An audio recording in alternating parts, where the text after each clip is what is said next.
টবে পেঁয়াজ লাগিয়েছি বন্ধুরা, দেখুন কত সুন্দর। এই পাতাগুলো কিন্তু ছিঁড়ে ছিঁড়ে খাওয়া যাবে। একটু আলু দিয়ে দিলেন, কত সুন্দর। এই যে টবটা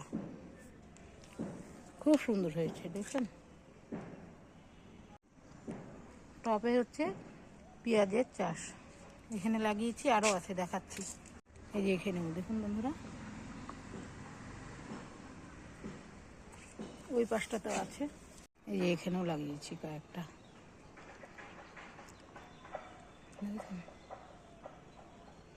আপনারা এভাবে করে খান, বাড়ির তৈরি জিনিস খেতে কিন্তু দারুণ লাগে।